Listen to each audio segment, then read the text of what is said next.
Irmãos queridos, eu convido vocês para abrirem comigo a Bíblia, no Evangelho de Cristo, conforme o relato de Mateus, capítulo 19. Mateus 19.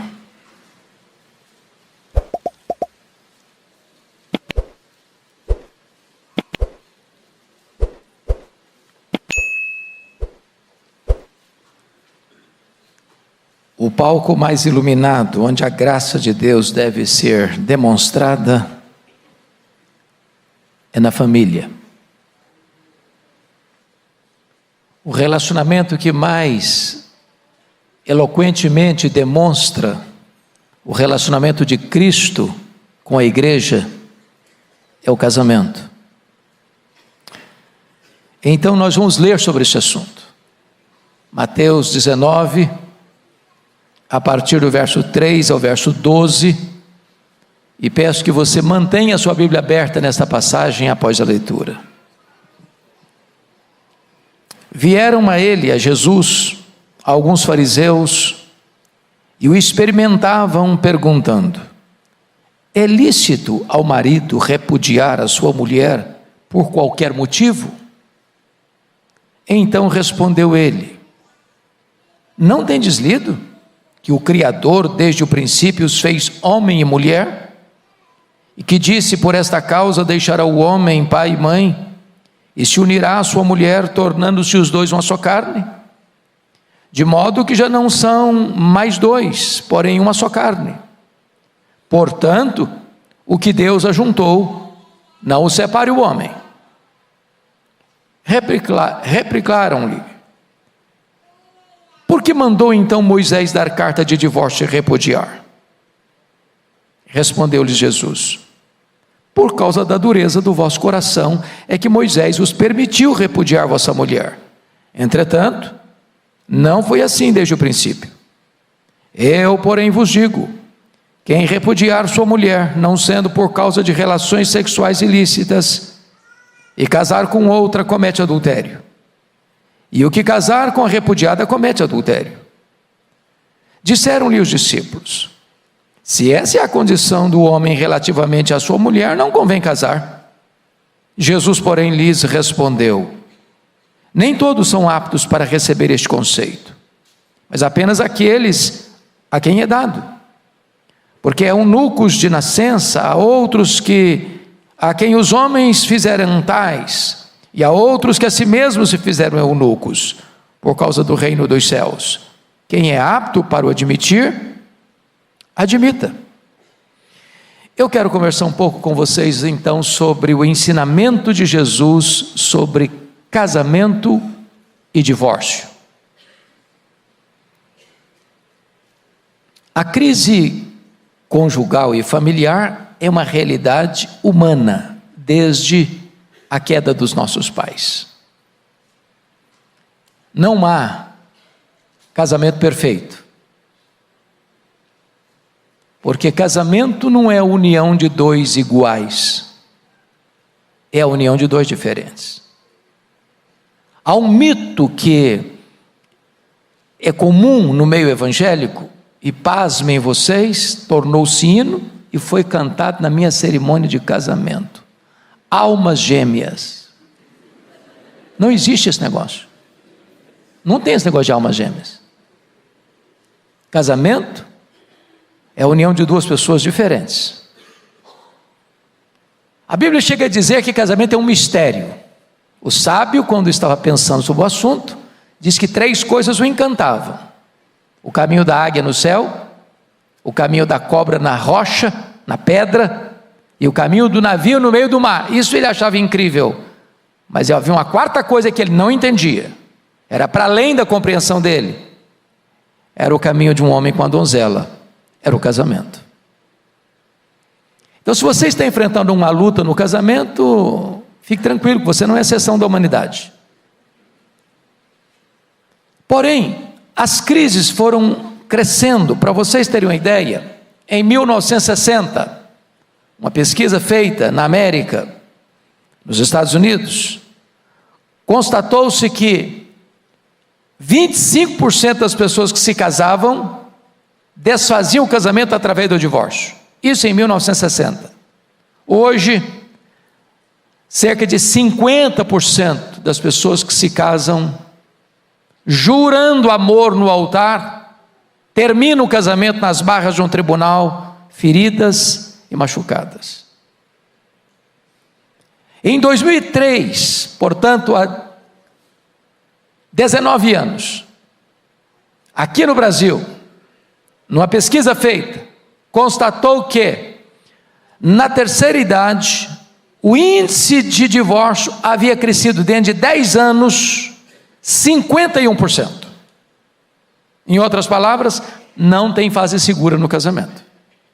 Eu conheci um fato, pastor Erival, de um casal que celebrou as bodas de ouro, uma festa de arromba. No dia seguinte, a velhinha arrumou as malas e rachou fora de casa.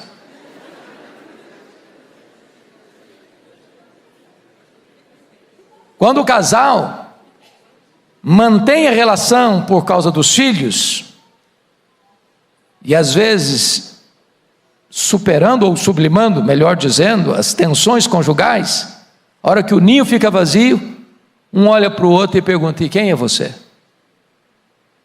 Alguns chegam a pensar que estão dormindo com o inimigo. Então, esta questão é da mais alta importância. Por quê? Porque, estatisticamente, 70% das pessoas que se divorciam e se casam de novo, 70%, descobrem que o segundo casamento foi pior que o primeiro. A solução para um casamento em crise não é o divórcio, é a restauração, é a reconciliação. Até porque as maiores vítimas de um divórcio não são os cônjuges são os filhos. Há filhos que afirmam que o divórcio dos pais foi mais doloroso para eles do que o óbito dos pais. Então é sobre esse assunto que eu quero tratar com vocês nesta noite.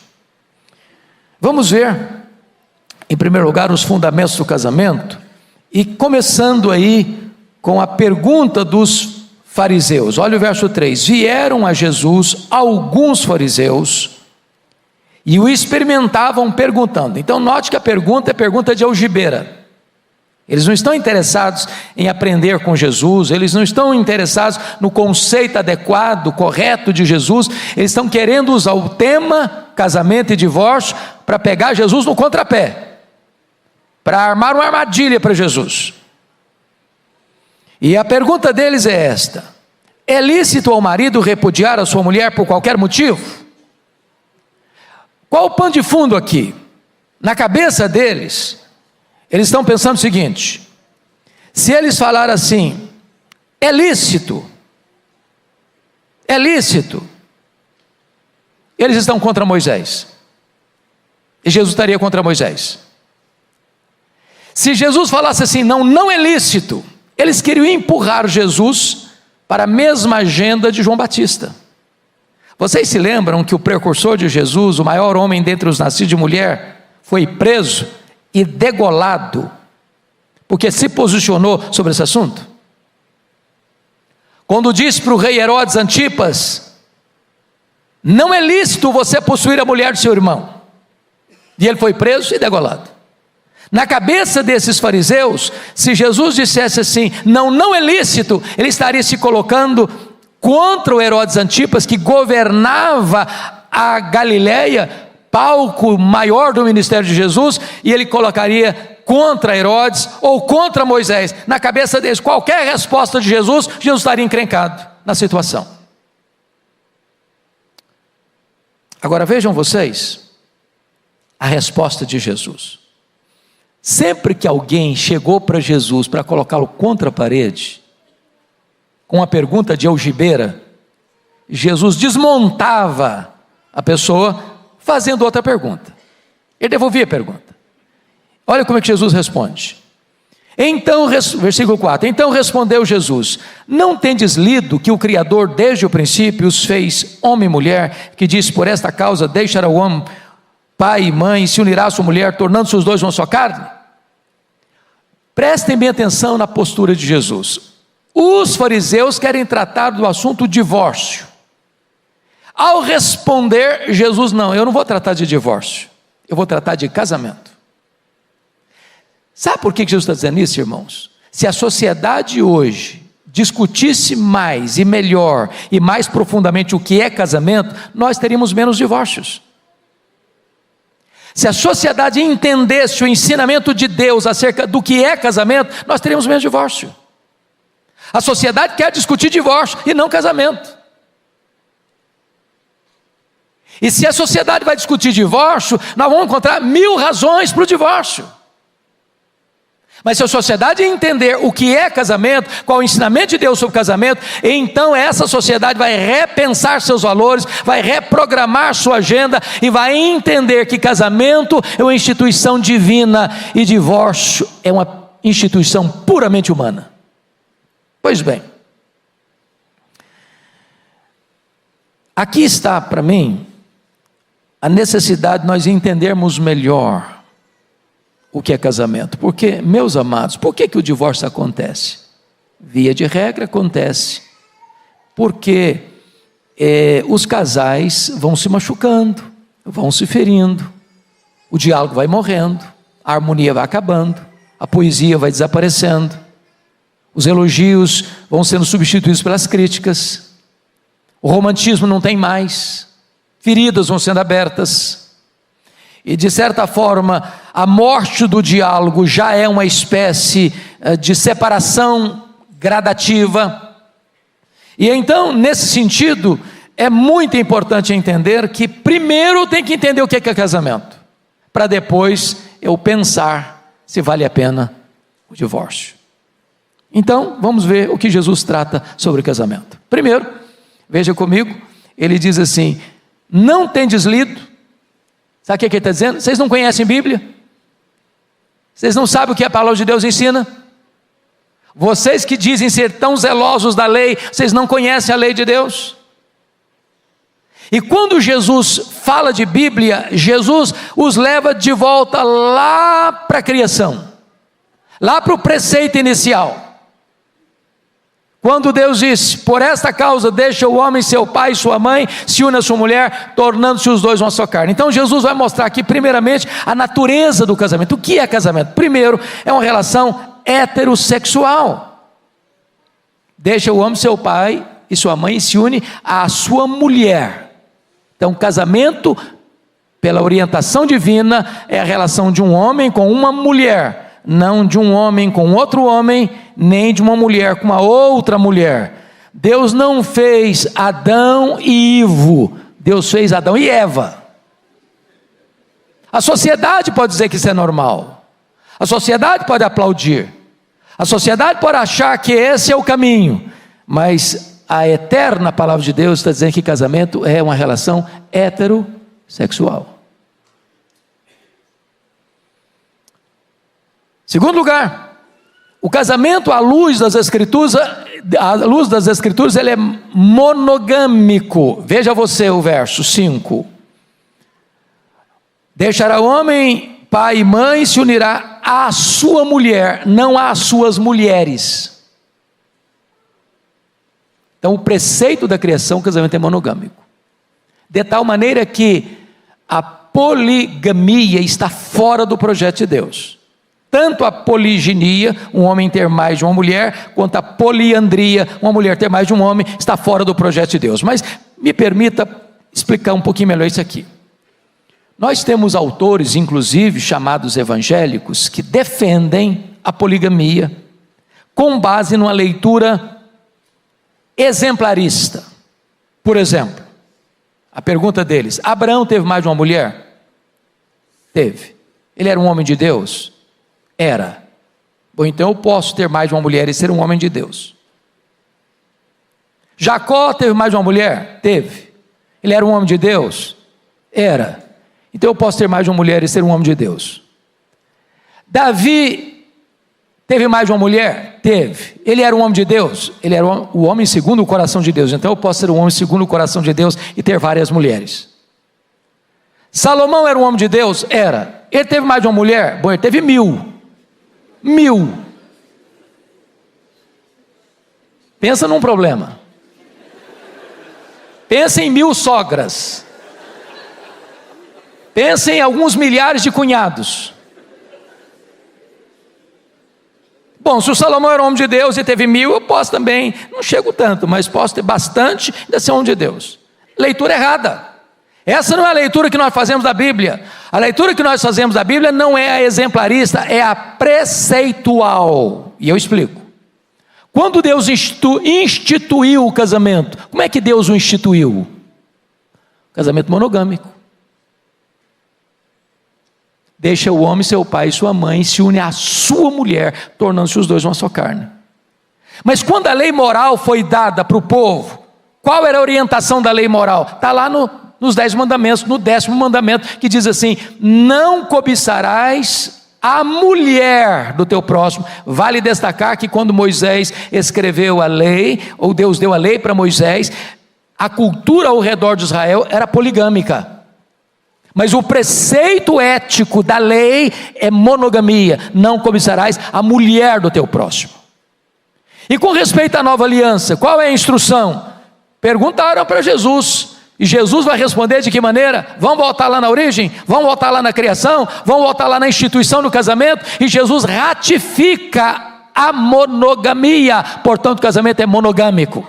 Monogâmico.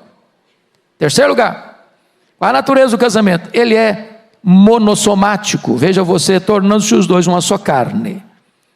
Isso significa, irmãos, que a relação da intimidade sexual, que é proibida por Deus antes do casamento, que é proibida por Deus fora do casamento, é uma ordenança divina no casamento.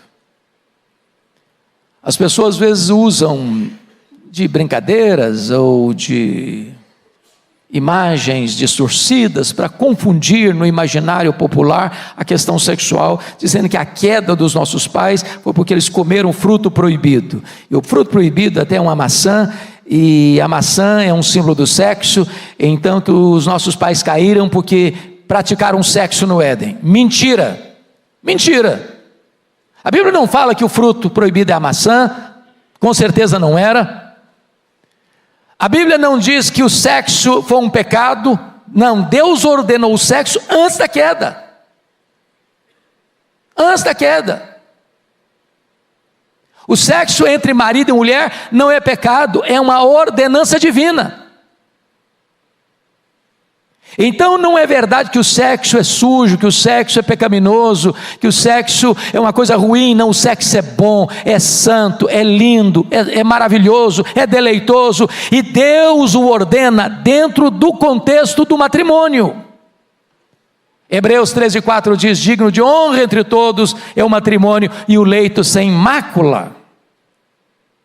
Então essa é a natureza do casamento, conforme o Senhor Jesus vai estabelecendo para nós. Mas veja você, em quarto lugar, que o casamento é indissolúvel. Essa palavra dá urticária em muita gente. Parece um negócio muito radical. Mas olha o que Jesus disse no versículo 6. De modo que já não são mais dois, porém uma só carne. Portanto, o que Deus ajuntou, não o separe o homem.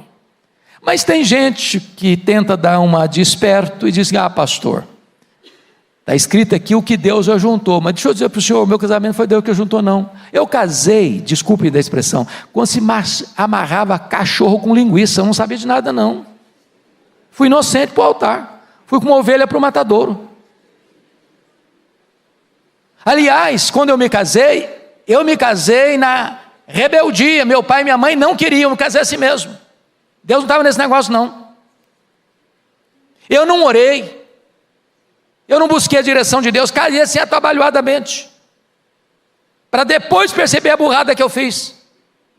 Então eu preciso dizer para o senhor que o meu casamento não foi Deus que fez não, não foi Deus que juntou não, então eu estou livre dele, eu posso ser o que eu quiser. Só vamos entender uma coisa, você e eu estou falando para jovens ainda aqui, pessoas que não se casaram ainda, é bom que você ore pelo seu casamento. É bom que você abra bem os olhos antes de se casar e depois feche os olhos. Que tem gente que fecha os olhos no namoro, depois que casa abre os olhos, aí dá errado. É bom que você escute e obedeça o conselho do seu pai e da sua mãe para se casar. Agora, depois que você se casa, buscando a Deus ou não, Deus ratifica a aliança. Deixa eu ilustrar isso. Josué capítulo 9 diz que os gibeonitas, que eram dos povos da terra de Canaã, que deviam ser expulsos da terra para que a terra fosse conquistada, se fingiram de um povo muito distante, vestiram roupas rotas, odres velhos, pães embolorados, e chegaram para Josué para fazer uma aliança com ele.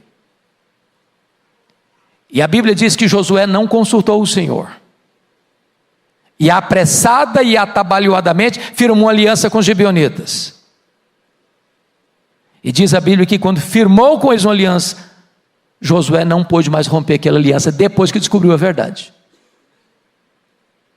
Josué teve que defender aqueles que deveria vencê-los, triunfar sobre eles. E mais, 300 anos depois, esta aliança foi quebrada. No reinado de Saul, o juízo de Deus veio sobre toda a nação de Israel, porque uma aliança feita há 300 anos foi agora violada e quebrada, e as consequências vieram sobre a nação. Permita dizer isso: casamento não é uma instituição religiosa, uma instituição civil. Se duas pessoas que dizem eu não creio em Deus, ou se duas pessoas disserem eu sou satanista, se duas pessoas disserem não, eu sou místico, eu sou agnóstico, se casarem, esta aliança é ratificada, e ratificada por Deus, que a instituição do casamento é divina. Portanto, o que Deus ajuntou, não o separe o homem. Sabe o que o texto está querendo dizer? Você pode até ir a um advogado, você pode depois ir a um juiz, depois você pode pegar uma certidão de divórcio num cartório, os papéis podem estar bonitinhos. O que o texto está querendo dizer e que Jesus está dizendo é que nenhum homem, seja o pastor, seja o conselheiro, seja o advogado, seja o juiz, seja o tabelião, tem competência para desfazer o que Deus fez. Está desfeito na terra, mas não está desfeito no céu. O que Deus ajuntou, não separe o homem. Mas ainda, quinto lugar, o casamento, primeiro, ele é heterossexual, ele é monogâmico, ele é monossomático, ele é indissolúvel, e em quinto lugar, ele não é compulsório. Olha comigo os versos 11 e 12. Aliás, vamos ler o versículo 10 também. Disseram-lhe os discípulos: se essa é a condição do homem relativamente à sua mulher, não convém casar. Jesus, porém, lhes respondeu: nem todos são aptos para receber este conceito, mas apenas aqueles a quem é dado. Porque há eunucos de nascença, há outros a quem os homens fizeram tais, e há outros que a si mesmos se fizeram eunucos, por causa do reino dos céus. Quem é apto para admitir, admita. O que Jesus está dizendo? Tem pessoas que são eunucas de nascimento, elas não têm nenhuma disposição para o casamento. Há pessoas que são feitas eunucas, desculpem da expressão clara, são castradas, não são aptas para o casamento. Há outras pessoas que, por causa do reino de Deus, optam pelo celibato, por não se casarem. Talvez é o exemplo do apóstolo Paulo. Agora, notem vocês que o celibato nunca é ou nunca deva ser compulsório, porque está em 1 Coríntios 7, 9 assim: caso pois não se dominem, que se casem, porque é melhor casar do que viver abrasado. Agora, ninguém é mais espiritual ou menos espiritual porque permanece solteiro ou porque casa. Há pessoas de Deus que optam por não se casar, e há pessoas de Deus que optam por se casar. O normal é casar, a exceção é ficar no celibato, mas não é compulsório. Bom, então Jesus deu o conceito de casamento. Aí vem a segunda pergunta de algibeira, enviesada, tendenciosa dos fariseus no verso 7. Observem comigo. Replicaram-lhe os fariseus, né? Por que mandou então Moisés dar carta de divórcio e repudiar? Preste bem atenção. Olha o verbo que eles usaram. Por que Moisés mandou? Veja a resposta de Jesus. No verso 8, respondeu-lhe Jesus: por causa da dureza do vosso coração é que Moisés vos permitiu repudiar vossa mulher. Entretanto, não foi assim desde o princípio. Vamos entender algumas coisas aqui. Existe na língua portuguesa diferença entre ordenou e permitiu. Tem diferença na língua portuguesa? É óbvio que tem. O que Jesus está dizendo para esses fariseus é o seguinte: vocês não leram direito Moisés, vocês não entenderam Moisés. Moisés nunca mandou divorciar. Moisés permitiu. E permitiu por quê? Por causa da dureza do coração. E a pergunta é: o que é dureza de coração? Aqui que está o ponto-chave. A incapacidade de resolver tensões, a incapacidade de resolver conflitos, a incapacidade de superar diferenças, a incapacidade de perdoar um ao outro. Irmãos, por que tantos divórcios acontecem? É porque o coração está duro, porque há egoísmo, que cada um só olha o seu lado, porque não há disposição de olhar o outro ângulo, olhar na perspectiva do outro, porque não há tolerância, porque não há paciência, porque não há amor. O amor é paciente, o amor não arde ciúmes, o amor não se ufana, não se ensoberbece, o amor não se conduz inconvenientemente, o amor não se alegra com injustiça, o amor se regozija com a verdade, o amor tudo sofre, tudo crê, tudo espera, tudo suporta, o amor jamais acaba. Se os casais entendessem melhor o que é casamento, nós teríamos uma redução drástica do número de divórcios, nós teríamos famílias saudáveis, nós teríamos filhos saudáveis, nós teríamos futuras gerações saudáveis. Mas o Senhor Jesus vai mais além e diz o seguinte: entretanto, não foi assim desde o princípio. Sabe o que Jesus está querendo dizer? Deus instituiu o casamento, Deus não instituiu o divórcio. Deus permite o divórcio por causa da dureza do coração, mas não é propósito de Deus, nunca foi propósito de Deus, jamais será propósito de Deus. Aliás, Deus odeia o divórcio, diz as Escrituras. Então, Jesus vai trazer no verso 9 uma orientação muito importante. Eu, porém, vos digo: quem repudiar sua mulher, não sendo por causa de relações sexuais ilícitas, e casar com outra, comete adultério. E o que casar com a repudiada comete adultério. Veja que a pergunta deles no verso 3 é se é lícito ao marido repudiar a sua mulher por qualquer motivo. Está aqui a mesma pergunta da serpente com a Eva. É assim que Deus disse: não comereis de toda a árvore do jardim? É lícito repudiar a mulher por qualquer motivo? Abriu o leque demais. Por que estão fazendo essa pergunta? Porque havia duas escolas rabínicas naquela época: a escola do rabino Shammai e a escola do rabino Hillel. O rabino Shammai era um rabino conservador, tradicional, que diz o seguinte: não pode divorciar por qualquer motivo, tem que ser por questões de relações sexuais ilícitas. Aí o Hillel, que era um teólogo, um rabino liberal, progressista, não, o marido pode divorciar da mulher por qualquer motivo. Se ela falou mais alto com ele, ele não gostou; se ela queimou a refeição do almoço e ele não gostou; se ela tomou atitude diante dos amigos que ele não agradou, ele divorcia, pode divorciar.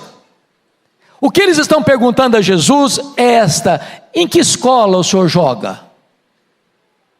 Qual é o seu líder, o seu guru espiritual? É o Hilel ou é o Shammai? Que escola o senhor defende? E Jesus está mostrando aqui que aquilo que eles queriam que fosse aberto, Jesus funila o seguinte, no versículo 9: eu, porém, vos digo, qualquer que repudiar sua mulher, não sendo por relações sexuais ilícitas, e casar com outra, comete adultério. Vamos entender isso aqui, meus amados irmãos, que Jesus está limitando, trazendo uma cláusula exceptiva, uma cláusula de exceção para um divórcio: a infidelidade conjugal. Agora entendamos uma coisa, tem muita gente que diz assim: bom, se houve infidelidade conjugal, então o casamento tem que acabar. Não tem que acabar. Mesmo quando haja um acidente de percurso, mesmo quando alguém comete um deslize grave, o perdão é melhor do que o divórcio.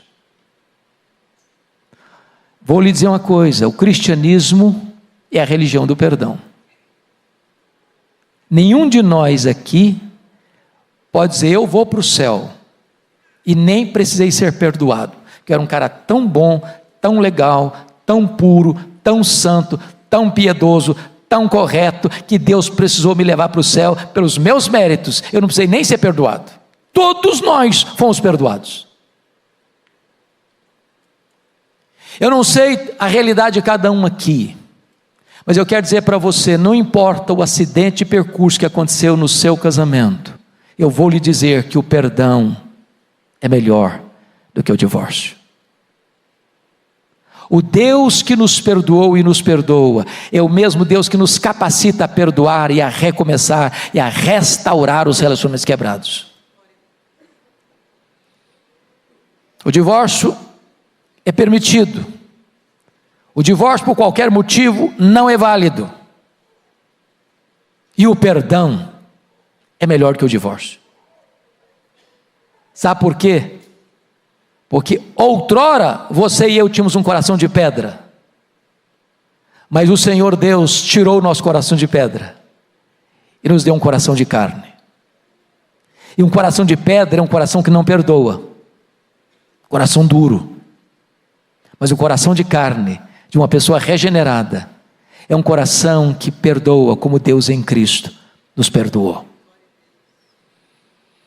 Muito bem, meus amados irmãos, eu queria concluir dizendo para vocês o seguinte: talvez alguém pergunte aí no auditório, alguém que está nos assistindo pergunte: pastor, mas eu já passei por isso, e agora?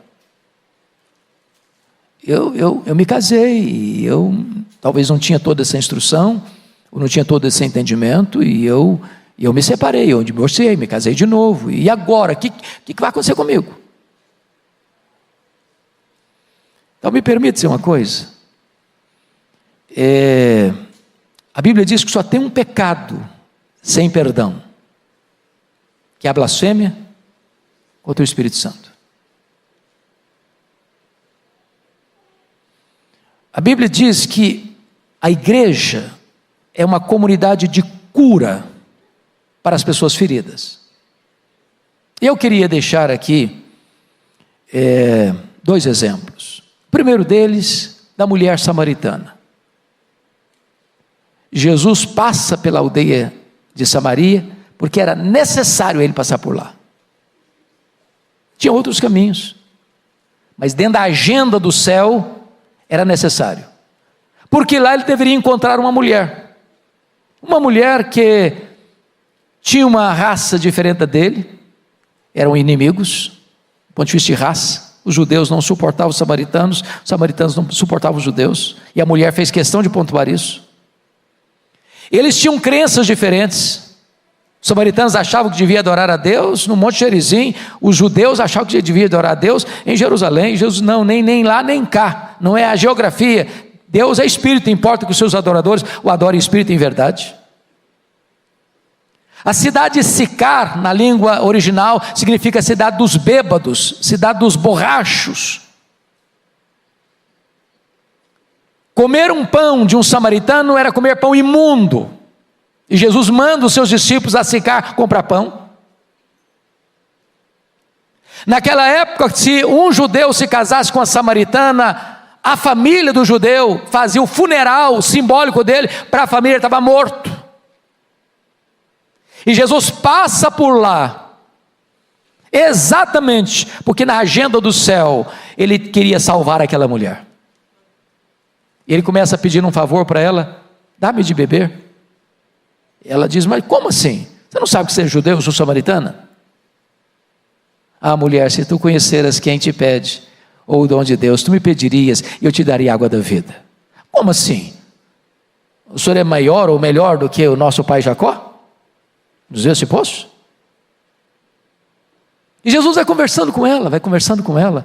Lá pelas tantas, Jesus diz assim: vai lá e chama o teu marido. Ela respondeu: eu não tenho marido. E Jesus diz: é verdade, você não tem marido, já teve 5. O que você mora com ele hoje não é seu marido, não. Em outras palavras, Jesus está dizendo: você passou por 5 divórcios, agora você está amaziada com um homem que não é seu marido. Mas mesmo diante desse drama e desse quadro, Jesus prossegue a conversa com ela, até o ponto de se revelar como Messias para ela. E essa mulher abandona o seu cântaro, vai à sua cidade, se torna uma missionária. Naquela cidade, aquela cidade é alcançada, não apenas pelo testemunho dessa mulher, mas porque eles ouviram a Jesus. Eu quero dizer para você que não importa o quadro tão triste que você já viveu até hoje, a igreja é o hospital para os feridos, a igreja é o lugar onde os feridos são abrigados, e a igreja é um lugar dos recomeços e da restauração, porque Deus apaga o seu passado e começa a construir uma nova história com você daqui para frente. Deixa eu lhe dar o segundo exemplo. João capítulo 8. Parece-me que o pastor pregou sobre este assunto hoje. Esses mesmos fariseus e escribas pegaram uma mulher em flagrante de adultério, e eles não eram honestos, porque a Bíblia diz que o apedrejamento, no caso de adultério, não era só a mulher, era o homem que adulterava com a mulher, mas eles só pegaram a mulher. Tendenciosos. Empurraram a mulher aos pés de Jesus. A lei diz que tais pessoas sejam apedrejadas, e tu que dizes? Mas eles, mais uma vez, não estavam interessados nem na lei, nem no ensino de Jesus, nem na mulher. Eles estavam querendo pegar Jesus no contrapé para acusar Jesus. E Jesus não respondeu nada. Jesus abaixou, começou a escrever no pó do assoalho do templo, do pátio do templo. E eles aguardando uma resposta de Jesus. Então Jesus se levanta e diz: quem tiver sem pecado, atire a primeira pedra. Eu não sei o que Jesus escreveu naquele chão, a Bíblia não diz, mas quem sabe, em letras garrafais, com a ponta do dedo, Jesus estivesse escrevendo os pecados daqueles homens. E diz a Bíblia que a partir do mais velho, eles foram se dispersando. Quanto mais velho o cara é, mais ele peca, mais pecado ele tem. É um acúmulo de pecado. E eles foram se afastando, um por um. E Jesus então pergunta para a mulher: mulher, onde são os teus acusadores? Eles não te condenaram? Eu também não te condeno. Vai, não peques mais. Jesus não passou pano no pecado. Jesus não fez vistas grossas ao pecado. Jesus não mandou apedrejar aquela mulher. Jesus perdoou aquela mulher. E Jesus abriu uma porta para ela de esperança, para uma nova vida dali para frente. O que eu estou querendo dizer é que o divórcio não é o pecado imperdoável. A igreja deve repudiar o divórcio e acolher com graça e misericórdia os divorciados. Precisamos agir preventivamente, precisamos agir terapeuticamente, precisamos agir restauradoramente. A igreja é um lugar de vida, de perdão, de graça e de recomeço. Que Deus nos ajude.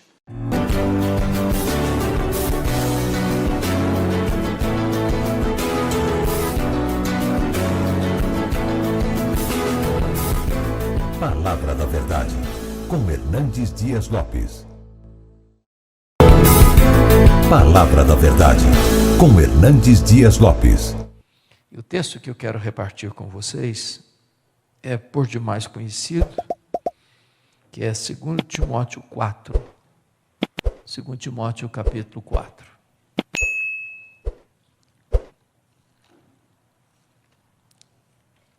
Nós leremos do verso 9 até o verso 18.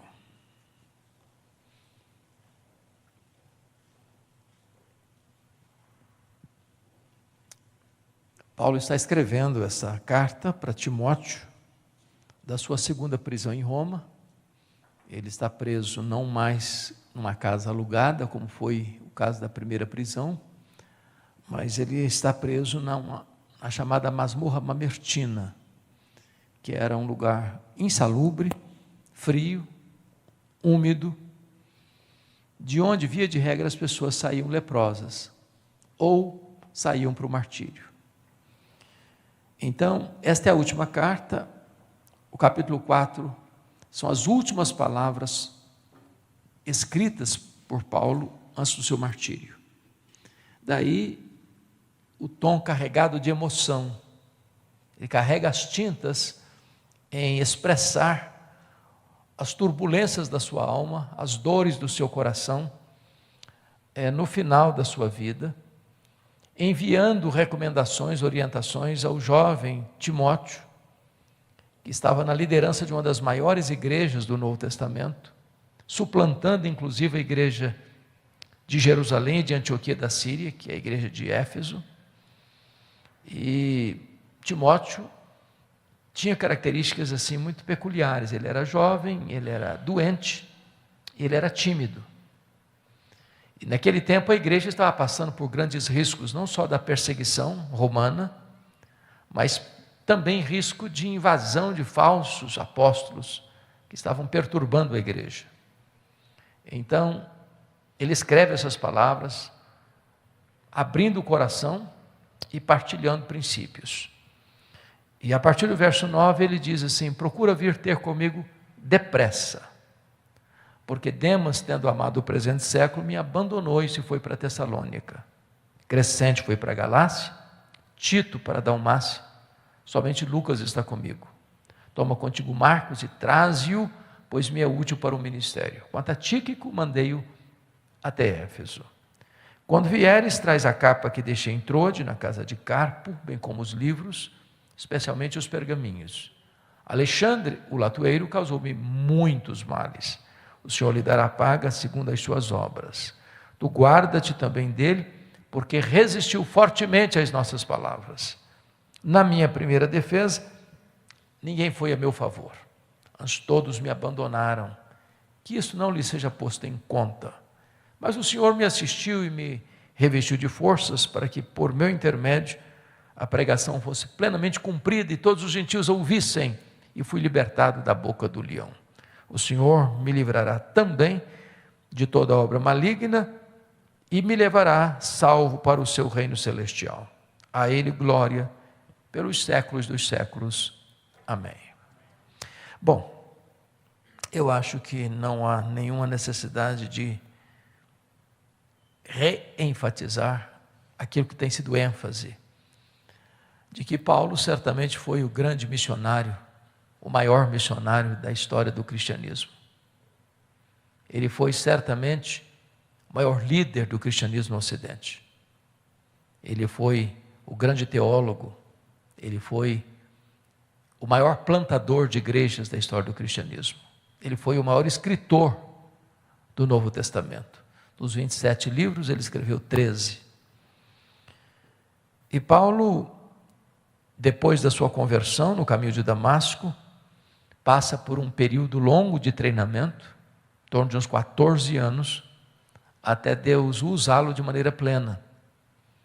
E então ele faz 3 viagens missionárias. A primeira delas na Galácia do Sul, a segunda delas na província da Macedônia e da Caia, e a terceira viagem na província da Ásia Menor, especificamente na cidade de Éfeso. Ele estava indo então levar uma oferta para a igreja de Jerusalém, para os pobres da Judéia, de Éfeso para Jerusalém, foi preso, foi transferido para Cesareia Marítima, o quartel-general de Roma, em Israel, onde ficou 2 anos, sendo acusado, sob a égide dos governadores Félix e Festo, e em virtude de eles tramarem contra ele, o Sinédrio tentando cooptar o governador Festo, para enviá-lo para Jerusalém, para ser julgado no Sinédrio, querendo matá-lo na estrada, ele opta por ser julgado em Roma, e então ele enfrenta um naufrágio na viagem e chega em Roma, preso, algemado, na primeira prisão. Essa primeira prisão ocorreu nos anos 61, 62. Ele saiu dessa prisão, não para se aposentar, mas para fazer a 4ª viagem missionária. Embora o Novo Testamento não registre isso como 4ª viagem missionária. Mas ele deixou Tito em Creta, deixou Timóteo em Éfeso, passou por Nicópolis, muito provavelmente chegou à Espanha. E nesse interregno da primeira para a segunda prisão, acontece uma tragédia no Império. A cidade de Roma é criminosamente incendiada no dia 17 de julho de 64. E então, quando o incêndio termina, no dia 24 de julho daquele ano, aquele crime horrendo, bárbaro, é colocado no colo dos cristãos. E Paulo era o grande líder dos cristãos. E ele começa a ser vigiado, procurado, caçado, até que botam a mão nele, talvez em Trode, na casa de Carpo. E ele agora é levado para essa masmorra mamertina.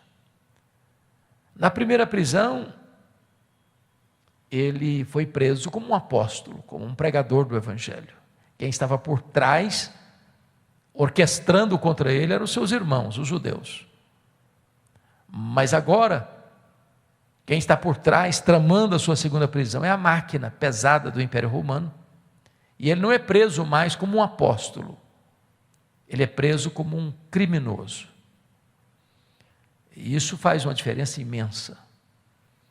Então, eu gostaria que vocês parassem para pensar comigo nesse contexto, antes de entrar na exposição do texto. Os efeitos colaterais dessa segunda prisão, que aconteceu em 66, 67. O que aconteceu na alma dele? O que aconteceu ao redor dele, ao ser preso pela segunda vez? Então ele vai repartir conosco aqui na carta alguns pontos. Primeiro, confira aí o capítulo 2, verso 9, quando ele diz para Timóteo: Timóteo, pelo Evangelho, eu estou sofrendo até algemas como malfeitor. Só quero que você pense um pouquinho comigo nisso aqui. Como há aqui um assassinato de reputação. Há aqui um líder, que é o mais importante líder do cristianismo, tendo sua honra maculada, tendo seu nome arrastado na lama, tendo a desconstrução do seu testemunho. Agora pense comigo no que significa. É como jogar um saco de penas do alto de uma montanha, não se recolhe tudo mais. Ele não tem condições de fazer uma defesa da sua própria reputação, ele está preso. Enquanto o seu nome está na boca do povo, os fake news se espalham. E quando alguém perguntava: está sabendo a última? Aquele poderoso apóstolo, aquele famoso pregador, é um bandido, é um criminoso, é um malfeitor, estava por trás do incêndio de Roma, está preso. O sistema inverteu as coisas, o sistema colocou na prisão e colocou uma acusação pesada contra ele como malfeitor. Mas notem comigo ainda, capítulo 1, versículo 15, que ele vai trazer um outro efeito colateral da sua prisão. Versículo 15 diz assim: estais ciente, Timóteo, de que todos os da Ásia me abandonaram. Quem são esses da Ásia? São seus filhos na fé, são os frutos do seu ministério, gente que ele levou a Cristo em Éfeso e indiretamente nas igrejas plantadas na província, como Esmirna, Pérgamo, Tiatira, Sardes, Filadélfia, Laodiceia, Colossos e Hierápolis. Gente que conhecia Paulo, que sabia da idoneidade do ministério de Paulo, e não obstante sabendo desses fatos, viram as costas para ele e se acovardam, com medo das consequências. Eles sabem que Paulo é inocente, eles conhecem o caráter provado de Paulo, mas por medo, por covardia, abandonam Paulo à sua própria sorte. Imagine o estrago emocional que isso poderia ter causado na alma desse apóstolo. Mas ainda no capítulo 1, versículo 8, Paulo escreve para Timóteo e diz: Timóteo, não te envergonhes, portanto, do testemunho de nosso Senhor, nem do seu encarcerado, que sou eu.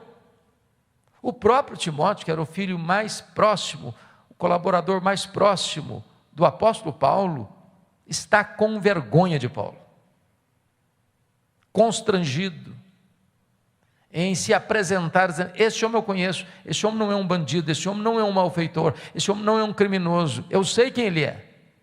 Timóteo se acovarda.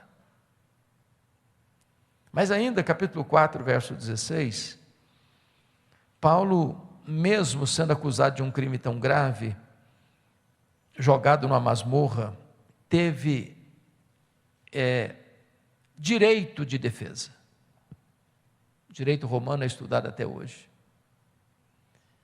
E marcaram uma audiência para Paulo apresentar suas testemunhas. E Paulo vai para esta audiência, chamada aqui de primeira defesa, cheio de expectativa de que haveria lá muita gente para defendê-lo, para dizer que ele não era um criminoso, não era um malfeitor, não era um bandido. Mas o que está escrito aqui? Na minha primeira defesa, ninguém foi a meu favor, antes todos me abandonaram. As pessoas, sem exceção, se acovardaram, não compareceram na audiência, não deram uma palavra sequer em defesa de Paulo.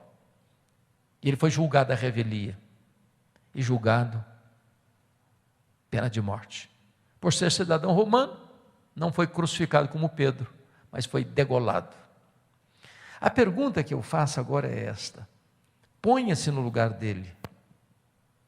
É o maior apóstolo, é o maior pregador, é o maior evangelista, é o maior missionário, é o maior teólogo, é o maior plantador de igreja da história do cristianismo, é o maior escritor do Novo Testamento. Está velho, está doente, está cheio de cicatrizes, está abandonado pelos irmãos, está acusado injustamente, está sentenciado à pena de morte injustamente. Ponha-se no lugar dele, coloque-se debaixo da pele dele, sinta o coração dele bater em seu peito, o sangue dele correr em suas veias. O que você estaria sentindo se estivesse no lugar deste homem? Ele está pobre, não tem nenhuma capa surrada para usar no inverno. O que um homem nessa condição ainda tem a ensinar para nós? Como é que ele pode pastorear o nosso coração? Que lições e que princípios ele pode nos trazer agora, para nos ajudar a viver de maneira melhor? Vamos ver alguns princípios. Primeiro princípio, versículo 9, ele diz assim: procura vir ter comigo depressa. O princípio que está aqui é este: quando a crise chegar à sua vida, e ela chega, não fique sozinho, tenha coragem e humildade para pedir ajuda. Irmãos queridos, a crise bate à porta de todos nós, mais hoje ou mais amanhã. E na crise a solidão é uma péssima companhia. Gente precisa de Deus, mas gente precisa de gente. Todos nós precisamos de um ombro amigo na hora da aflição. Todos nós precisamos de um amigo. Amigo é diferente de colega. Temos muitos colegas, poucos amigos. Amigo é aquela pessoa para quem você abre o coração, sem medo dela puxar o seu tapete. Amigo é aquela pessoa que você tem liberdade de dizer: venha ter comigo depressa. E ela vem. Amigo é aquele que confronta você em particular e defende você em público. Amigo é aquele que chega quando os outros já foram embora.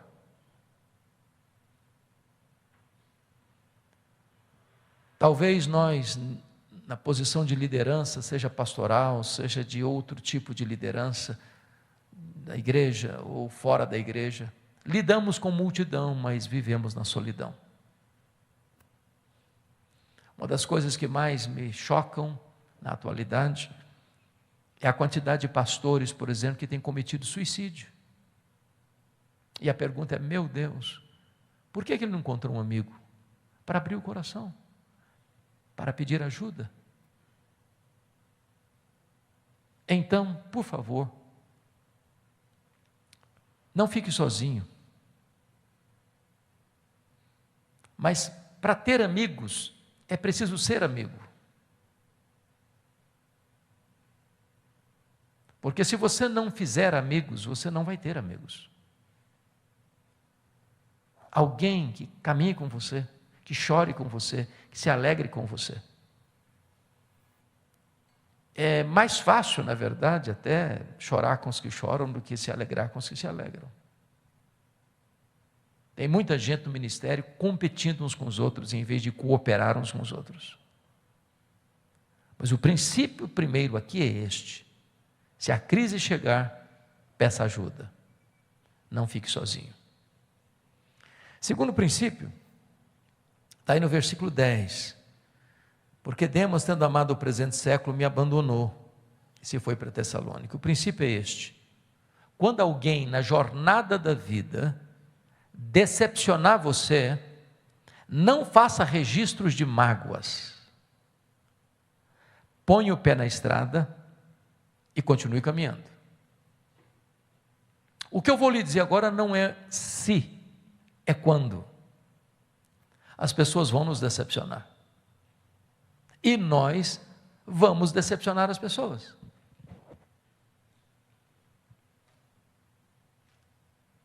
Nós não somos uma pessoa perfeita. Nós não viemos de uma família perfeita. Nós não temos um cônjuge perfeito. Nós não temos filhos perfeitos. Nós não temos uma igreja perfeita. Nós não temos liderança perfeita. Mas hoje ou mais amanhã, vamos machucar uns aos outros, ferir uns aos outros, decepcionar uns aos outros. E se nós fizermos arquivos de mágoas, perderemos o foco, a paz, a saúde, a alegria do ministério.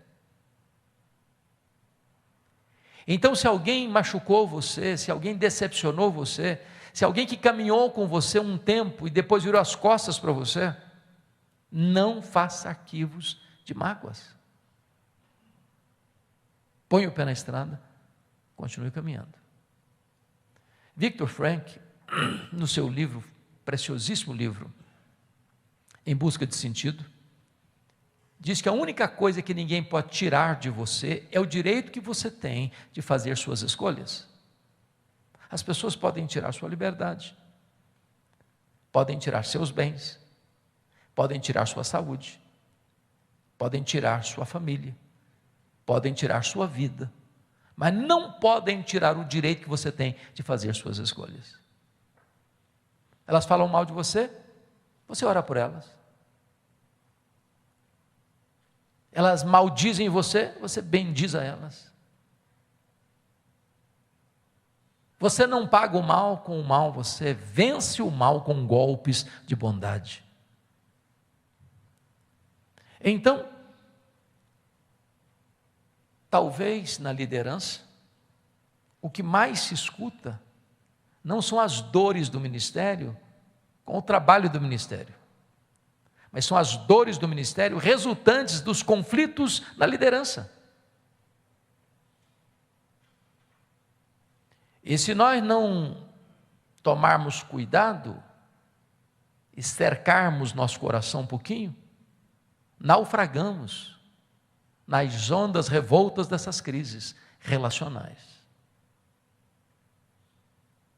Então, se alguém machucou você, não fique remoendo isso. Não fique acariciando a sua ferida. Não faça registro de mágoas.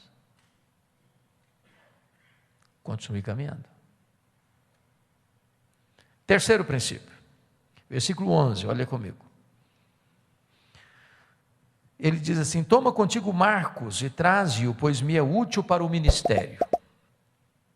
O princípio que está aqui é este: se um dia, examinando o seu coração, você se lembrar que num dado momento, você foi duro demais, tóxico demais, cáustico demais, pesado demais com alguém,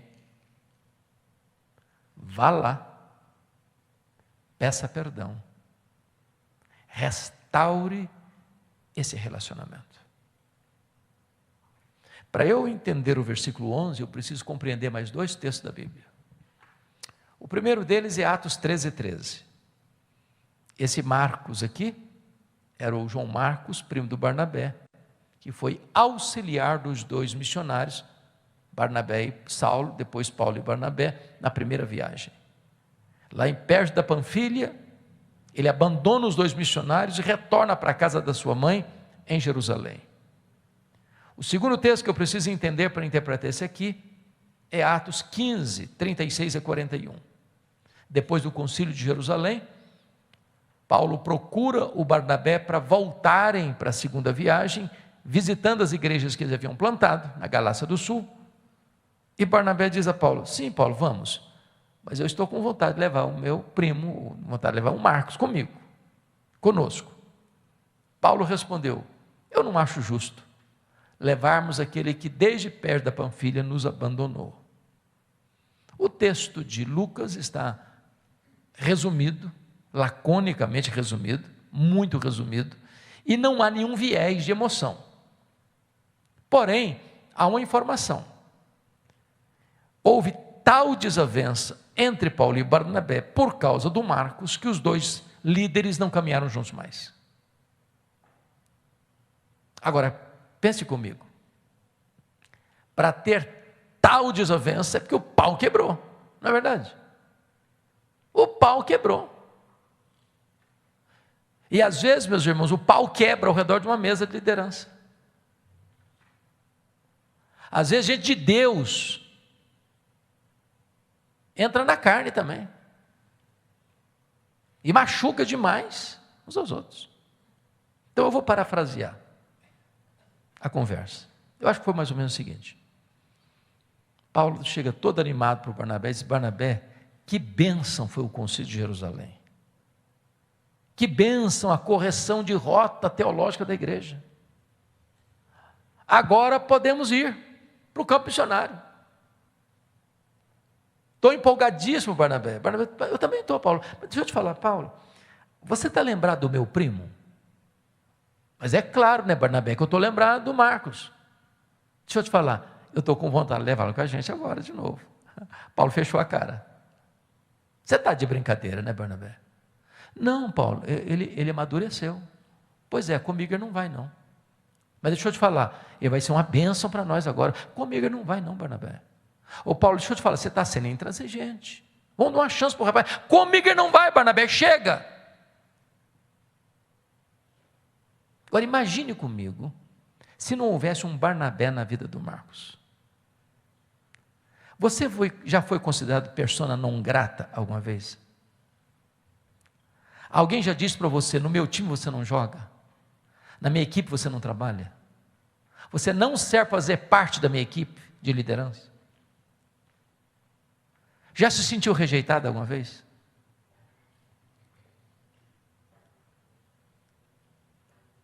Barnabé, que era o homem consolador, já tinha investido na vida do Saulo lá atrás. Senão eu vou investir nesse menino. Pega o Marcos, leva lá para Chipre, investe nele. Mais tarde, Pedro discipulou o Marcos. Marcos foi uma bênção. Foi o primeiro evangelista a escrever, foi Marcos, de onde beberam Mateus e Lucas. Deus enviou Paulo para um novo rumo, Deus abençoou o ministério de Paulo. Agora Paulo está preso, está no corredor da morte, está fazendo uma faxina na mente. Lembrou do Marcos, escreveu para Timóteo, disse, meu filho, Timóteo, quando você vier, traz o Marcos aí com você, ele me é útil para o ministério.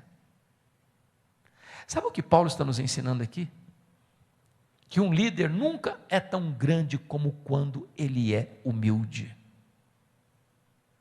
Que um líder não perde a sua autoridade ao reconhecer o seu erro e pedir perdão.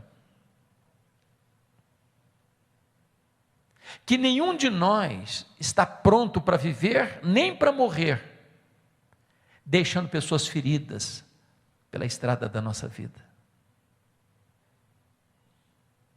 O que Paulo está nos ensinando aqui é que nós precisamos construir pontes de reconciliação, onde um dia nós cavamos abismos de mágoa. E sabe, irmãos, isso é tão importante, porque às vezes é possível que um líder vá construindo a sua vida, seu ministério, sua carreira, mas deixando muita gente machucada para trás, muita gente ferida para trás. Gente importa para Deus, e é preciso voltar lá. Só fulano, me perdoe, fui muito duro com você, eu quero restaurar essa relação. Quero dizer para você que um dia eu achei que você não era útil, mas eu quero dizer que você é útil sim. Eu preciso da sua ajuda, da sua colaboração. Quinto princípio. Olha comigo o versículo 14. Alexandre o latoeiro causou-me muitos males, o Senhor lhe dará paga segundo as suas obras. O princípio é este. Quando alguém deliberadamente fizer um mal contra você, tome a decisão de perdoar e entregar esta causa para Deus. Preste atenção nisso. Nós somos tão frágeis que às vezes nós entristecemos alguém sem que nós mesmos saibamos disso. Eu sei que vocês devem estar num nível espiritual bem mais alto que o meu. Eu acho que vocês já chegaram naquele ponto de que ninguém mais fica com raiva de vocês. Mas às vezes eu tomo um susto. Quando eu chego na igreja, alguém me puxa do lado e diz, eu estou muito chateado com o senhor. Eu falei, o que aconteceu? O senhor não está lembrado? Eu falei, não estou. Aquele dia, eu falei, qual dia? Aquele dia que o senhor chegou, o senhor falou com fulano, com Beltrano, com Ciclano, eu estava perto, o senhor não falou comigo. Ato falho. Você não percebeu mesmo, você não sabia mesmo, não lembrava de nada mesmo. Mas a pessoa percebeu e achou que você fez isso deliberadamente. Eu só sei que isso acontece comigo, vocês nunca aconteceu essas coisas, mas isso acontece. Agora é muito diferente quando alguém pensadamente, refletidamente, voluntariamente, maquina, urde, trama, orquestra o mal contra você. O que você faz? Ou vocês acham que isso não acontece ainda? O que você faz? Dá o troco? Paga na mesma moeda? Dente por dente, olho por olho, pé por pé, queimadura por queimadura? Crente não faz essas coisas, ou faz? Pastor, então, jamais age desta forma, ou age? Talvez você nem faça, mas você diz, se não diz na boca, diz no coração, fulano, eu não vou fazer não, mas o seu dia vai chegar, e a hora que o seu dia chegar, a minha vitória vai ter sabor de mel. O nosso papel, irmãos, não é dar o troco. Nós não sabemos fazer isso. O nosso papel é perdoar, entregar para Deus. Toda vez que você tentar dar o troco, você está usurpando um direito exclusivo de Deus. A mim me pertence a vingança, diz o Senhor, eu retribuirei. Perdoa, entrega para Deus. Deus sabe fazer isso. O Senhor lhe dará paga, disse o apóstolo Paulo. Enéas Tonini foi um pastor batista que morreu com mais de 100 anos. E ele escreveu vários livretos, não sei quantos aqui leu algum livreto dele. Mas ele dizia que nas suas andanças pelo Brasil, isso lá na década de 60, 70, o pecado que ele mais encontrou na igreja evangélica brasileira foi o pecado da mágoa. Gente ferida, machucada emocionalmente. O que ele mais encontrou foi pastores feridos, e feridos pela sua liderança. Gente de Deus, machuca, morde, sangra. O que você vai fazer? Dar o troco? Guardar a mágoa no coração? Não, perdoe, entregue para Deus, põe o pé na estrada, continua caminhando.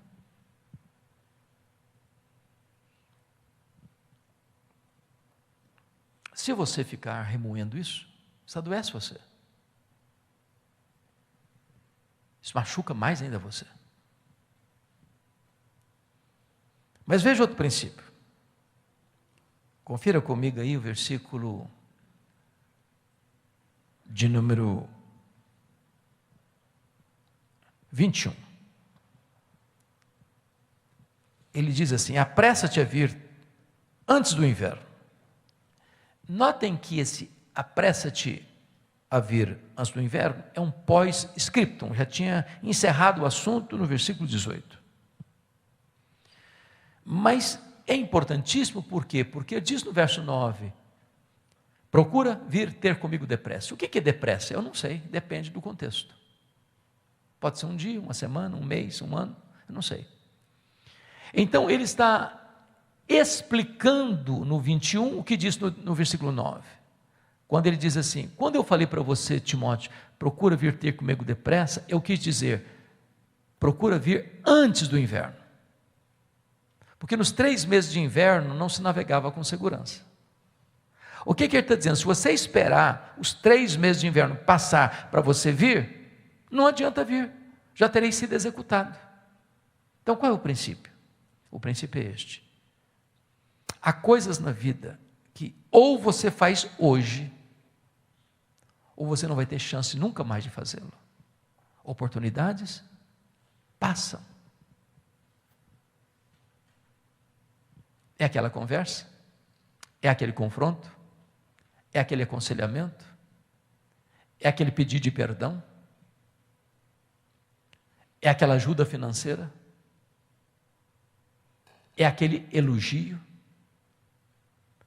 É aquela demonstração de amor? Se você não fizer hoje, você corre o risco de sentir a dor do remorso amanhã. Porque oportunidades passam. Querem um exemplo?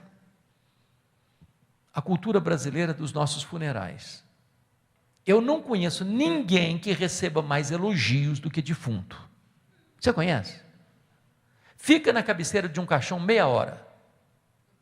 É muito elogio. É uma rasgação de seda sem fim. A grande pergunta é se aquela pessoa escutou algum daqueles elogios. Porque um morto não fica emocionado de receber um elogio. Ele não vai levantar do caixão para lhe dar um abraço. E se levantar, você corre também. Então não espera a pessoa morrer para elogiar. Mas tem gente muito espiritual que diz assim, esse negócio de elogio é um perigo, porque a pessoa vai ficar vaidosa. Não, o que a Bíblia proíbe não é o elogio. O que a Bíblia proíbe é a hipocrisia. Um elogio certo, na hora certa, é um bálsamo. Há palavras que curam, que são medicina para a alma. A segunda coisa que me choca dentro da nossa cultura brasileira de funeral é que defunto recebe mais flores do que gente viva. Dá para entender isso? Eu fui num funeral em Vitória, no Espírito Santo, e contei 86 coroas de flores. E eu fiquei do lado olhando, observando, pensando, meu Deus, coitado do defunto. Não consegue tirar um botão de rosa a mais, para que tanta flor para ele? Mas por que os mortos recebem mais flores do que os vivos? É porque a voz do remorso é maior do que a voz da gratidão.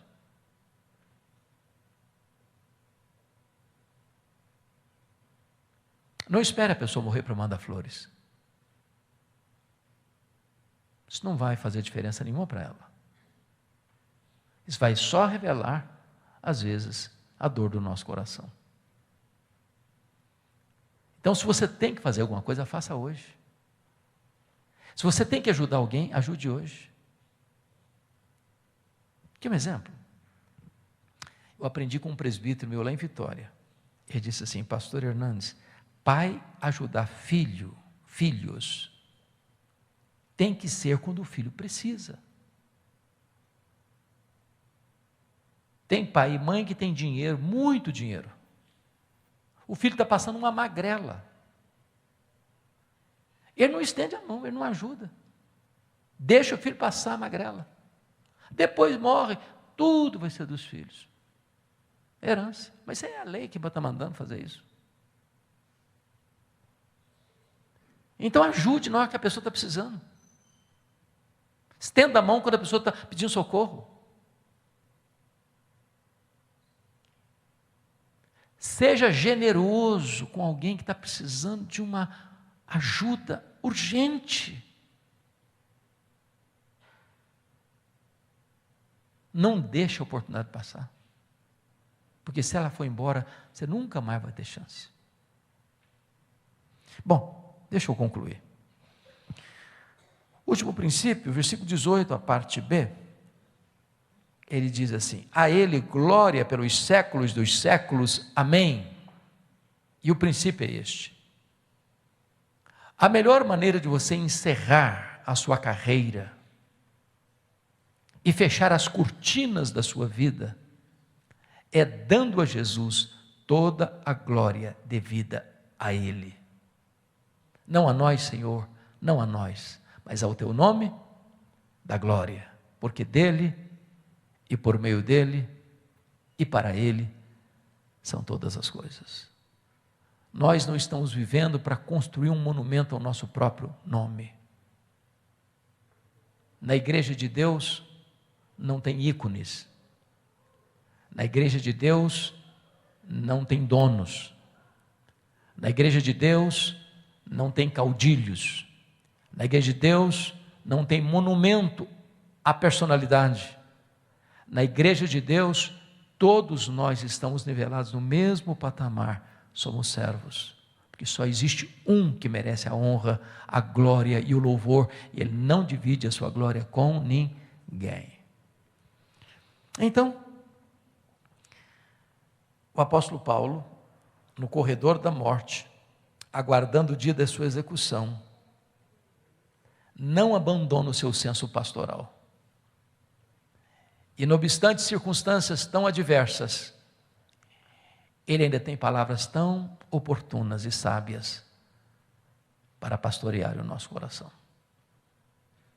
Este é o homem que, olhando para o passado, disse, combati o bom combate, completei a carreira, guardei a fé. Este é o homem que, olhando para o presente, disse, eu já estou sendo oferecido por libação e o tempo da minha partida é chegado. Este é o homem que, olhando para o futuro, disse, já agora a coroa da justiça me está guardada, a qual o Senhor reto juízo me dará naquele dia, e não apenas a mim, mas a todos quantos amam a sua vinda. Este é o homem que, escrevendo aos Coríntios, disse: sede meus imitadores, como eu sou de Cristo. Eu espero que estas breves considerações,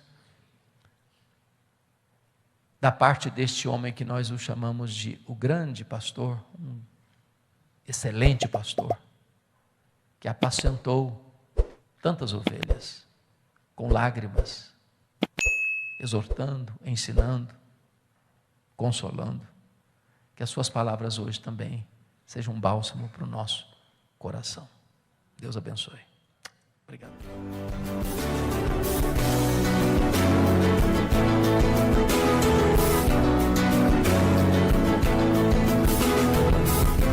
Palavra da Verdade, com Hernandes Dias Lopes.